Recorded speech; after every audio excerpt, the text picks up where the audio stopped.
नमस्कार, आपके साथ मैं हूं दीपिका शर्मा और आप देख रहे हैं क्राइम तक। माफिया क्वीन के इस एपिसोड में आपका स्वागत है। देखिए, देश भर में जितने भी जो गैंग्स हैं वो काफ़ी ज़्यादा सक्रिय हैं, लेकिन उनमें सबसे ज़्यादा खूबसूरत महिलाएं और लड़कियों को भी रखा जा रहा है।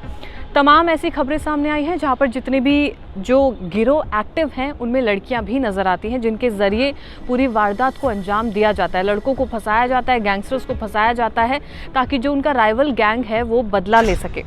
कई ऐसे बड़े चेहरे, कई ऐसे नाम आज आपको बताएंगे जिन्हें सुनकर आपको भी हैरानी होगी, उनकी कहानियां सुनकर आपको हैरानी होगी। ये महिला गैंगस्टर टारगेट को हनी ट्रैप में फंसाते हैं, यानी कि उन लड़कों को, उन गैंगस्टर्स को बातों में फंसाया जाता है और उसके बाद उन्हें फिर इस तरीके से पूरी प्लानिंग की जाती है कि कहाँ पर उन्हें बुलाना है, किस तरीके से उनके ऊपर हमला करवाना है। तो ये तमाम तरीके की प्लानिंग इस हनी ट्रैप के ज़रिए की जाती है, जिसमें महिलाएं शामिल होती हैं और उन्हें पता होता है कि वो गलत काम कर रहे हैं, बावजूद इसके वो पूरी तरह से इस गैंग में एक्टिव होती हैं। सबसे पहले बात करेंगे तो वो है राजौरी गार्डन के बर्गर किंग आउटलेट में जो वारदात हुई थी। 18 जून को ये मामला हुआ था। हत्याकांड में गैंगस्टर हिमांशु उर्फ भाऊ ने अनु धाकड़ को मेनका बनाकर भेजा था और फिर इस लड़की ने हनी ट्रैप में उस लड़की को फंसाया और उसके बाद पूरी वारदात को अंजाम दिया गया था।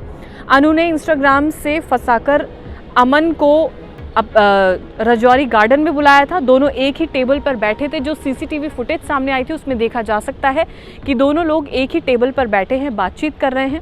शूटर्स ने 40 राउंड फायरिंग करके अमन को वहीं पर ढेर कर दिया था, यानी कि अमन को इसने हनी ट्रैप में फंसाया। उसके बाद शूटर्स वहां पर ऑलरेडी मौजूद थे जिन्होंने इस पर हमला किया। अमन का फ़ोन लेकर अनु गायब हो गई थी। जो पूरी वारदात जब सामने आई थी तो उसमें पता चला कि वो फ़ोन लेकर भी वहाँ से भाग गई थी। पुलिस अफसरों का कहना है कि रोहतक की रहने वाली अनु धनखड़ साइकोलॉजी में ग्रेजुएट है, यानी कि पढ़ी लिखी लड़की है। बावजूद इसके उसने ये राह चुनी जहाँ पर उसने गैंगस्टर के साथ अपना नाम जोड़ना ज़्यादा सही समझा। मुखर्जी नगर में प्रतियोगी परीक्षा की तैयारी के लिए वो आई थी। बातचीत में माहिर है, टेक्नोलॉजी में वो काफ़ी ज़्यादा एक्टिव है। उसे पता है कि किस तरीके से फ़ोन का इस्तेमाल करना है, किस ऐप का उसे इस्तेमाल करना है, तमाम तरीके की चीज़ें उसे पता थी। सोशल मीडिया के ज़रिए वो हिमांशु भाऊ से जुड़ी थी, जिसने बर्गर किंग हत्याकांड का काम उसे सौंपा था। ये पहला मामला नहीं है जब किसी गैंग ने टारगेट के खात्मे के लिए किसी लड़की को जरिया बनाया हो, क्योंकि खूबसूरत लड़कियों के चक्कर में लड़के फंस जाते हैं। गैंगस्टर्स हो चाहे फिर वो कोई बड़े से बड़ा आदमी हो, तो जब फंस जाते हैं तो फिर उन्हें भुगतना भी पड़ता है। दिल्ली पुलिस ने पिछले साल गोगी गैंग के कुछ गुर्गे पकड़े थे जो तब विदेश भागे थे और गैंगस्टर दीपक के इशारे पर वारदात को अंजाम दे रहे थे। इनसे पूछताछ में खुलासा हुआ तो तिहाड़ में टिल्लू ताजपुरिया की हत्या के बाद गोगी गैंग के टारगेट पर नवीन बाली है। हरियाणा पुलिस बाली को एक मर्डर केस में तिहाड़ जेल से प्रोडक्शन रिमांड पर ले गई थी। अब इसमें जो नाम आता है वो प्रियंका का नाम सामने आता है। कैथल की प्रियंका को डॉक्टर के वेश में हॉस्पिटल में भेजा गया था, जिसके साथ कवर के तौर पर शूटर्स भी गए थे, यानी कि प्रियंका उस शख्स से बातचीत करती और उसके बाद फिर जो शूटर्स वहाँ पर छुपे हुए थे वो अपना काम पूरा करते। लेकिन वो साजिश विफल हो गई थी। प्रियंका आज तक गायब है। कैली तंवर ने जितेंद्र को हनी ट्रैप में फंसाया था, लेकिन वो पूरी जो साजिश थी, पूरी जो प्लानिंग थी वो फेल हो जाती है। वो उसे नहीं मार पाते, लेकिन यहाँ पर भी प्रियंका नाम की लड़की को वहाँ पे भेजा गया था ताकि टारगेट को मारा जा सके। एक ऐसा ही मामला गाजियाबाद के लोनी से सामने आया था। लोनी के अगरौला गांव में गैंगस्टर दीपक और गैंगस्टर दिनेश कुमार के बीच गैंग वॉर चल रही थी। गैंग वॉर के तमाम मामले सामने आते हैं जिसमें लड़कियों का इस्तेमाल किया जाता है, वो इस तरीके से कि लोगों को फंसाया जाता है। वही जो पूरी कहानी मैंने आपको बताई। दीपक ने सितंबर 2021 में ताबड़तोड़ गोलियां बरसाकर प्रॉपर्टी का काम कर रहे दिनेश की हत्या करवा दी थी। इस मर्डर केस में दिनेश का भाई जितेंद्र गवाह था। इसके अलावा वो गवाही देने पर अड़ा हुआ था और केस की पैरवी कर रहा था। ऐसे में दीपक ने कैली तंवर नाम की लड़की के जरिए जितेंद्र को हनी ट्रैप में फंसाया, यानी कि ये अलग लड़की थी। ये अलग केस है जहाँ पर इस लड़की का इस्तेमाल किया गया था।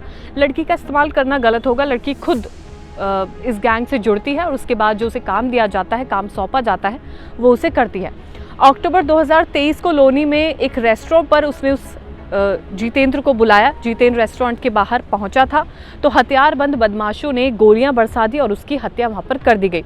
यानी कि कवर पहुंचाने के लिए वहां पर शूटर्स मौजूद थे। बस लड़की का काम था कि उस गैंगस्टर को वहां पर बुलाना था। ज़्यादातर क्या होता है, गैंगस्टर या तो छुपे हुए होते हैं या अपने साथ शूटर्स को लेकर पहुंचते हैं, लेकिन वहां पर जब मामला लड़की का था तो वो बिना कवर के ही बाहर चला जाता है, जिसके बाद उसके ऊपर गोलियां बरसनी शुरू हो जाती है और उसके बाद उसकी हत्या हो जाती है। लोनी की रहने वाली कैली तंवर लंबे समय तक फरार रही थी। यूपी पुलिस ने इसकी गिरफ्तारी पर 25,000 रुपए का इनाम भी रखा था। दिल्ली पुलिस की स्पेशल सेल ने इसी साल मई में साउथ दिल्ली के फतेहपुर इलाके से कैली को अरेस्ट करने में कामयाबी हासिल कर ली थी।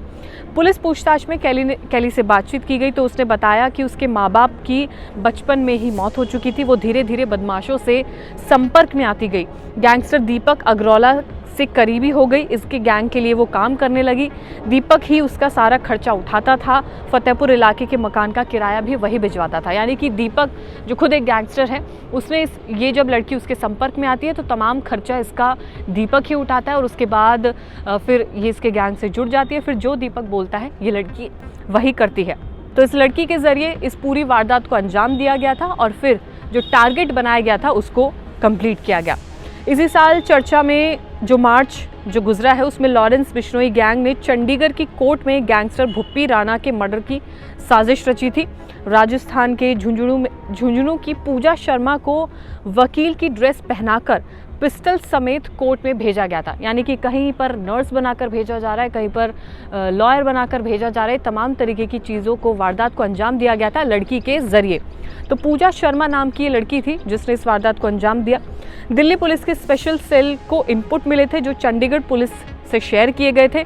तो पूजा शर्मा समेत 3 को अरेस्ट किया गया था। यानी कि पहले से ही जो टिप थी वो मिल चुकी थी, जिसके बाद पूजा शर्मा को अरेस्ट किया गया था। शूटर्स भी उसके साथ वहाँ पर मौजूद थे जिन्हें अरेस्ट कर लिया गया था। पूछताछ पूजा से भी की गई तो उसने बताया कि वो शादीशुदा है और गैंगस्टर लॉरेंस बिश्नोई की फ़ैन है। यानी कि वो उसकी फ़ैन है जिसके लिए उसने पूरी वारदात को अंजाम देने के लिए वो राज़ी हो जाती है। उसने बताया कि एक दोस्त के ज़रिए राजस्थान के सीकर जेल में बंद राकेश और हनी से मिली थी। इसने विदेश में बैठे गैंगस्टर रोहित गोदारा का कॉन्ट्रैक्ट नंबर दिया था जिससे उसकी गर्लफ्रेंड वो बन गई थी। तो तमाम तरीके के जितने भी गैंगस्टर्स हैं वो इस तरीके से लड़कियों से जुड़े थे। लड़कियों को इस तरीके से यूज़ किया जा रहा था, या लड़की खुद भी यूज़ होना चाह रही थी, जहाँ पर ये ऐसे गैंगस्टर्स के संपर्क में आती हैं जो इनको काम देते हैं, इनको पैसा दिया जाता है, जिसके बाद जहाँ जहाँ इन्हें बोला जाता है कि आपको उस लड़के को हनी ट्रैप में फंसाना है, किसी भी गैंगस्टर को हनी ट्रैप में फंसाना है, तो ये लड़कियाँ वो काम करती थी। चाहे फिर वो लॉरेंस बिश्नोई गैंग हो, चाहे रोहित गोदारा के लिए काम करना हो, तो तमाम तरीके की चीज़ें ये लड़कियाँ कर रही थी। ये जो नाम आपको बताए हैं, चाहे वो पूजा शर्मा हो, चाहे अनुराधा हो, ये वो नाम हैं जो लड़कियां इन गैंग से जुड़ी हुई थी। ये वो गैंगस्टर हैं जो कोई किसी का फ़ैन होता है तो ये ऐसा काम करने लग जाती है, किसी की मजबूरी होती है पैसों के लिए तो ये ऐसा काम करती है। लेकिन इस गैंगस्टर के साथ, गैंग के साथ लड़कियों के नाम भी आज भी शामिल होते हैं, जहाँ पर इनके लिए ईजी हो जाता है लड़कों को टारगेट करना, गैंगस्टर्स को टारगेट बनाना, हनी ट्रैप में फंसाना, जहाँ पर इस पूरी वारदात को फिर अंजाम दिया जाता है। अगर कोई नाम आप जानते हैं तो कमेंट सेक्शन में ज़रूर बताइएगा। माफिया क्वीन के इस एपिसोड में उस महिला गैंगस्टर की या उस माफिया क्वीन की कहानी आगे बताई जाएगी। ये वीडियो आपको कैसी लगी हो कमेंट सेक्शन में ज़रूर बताइएगा। धन्यवाद।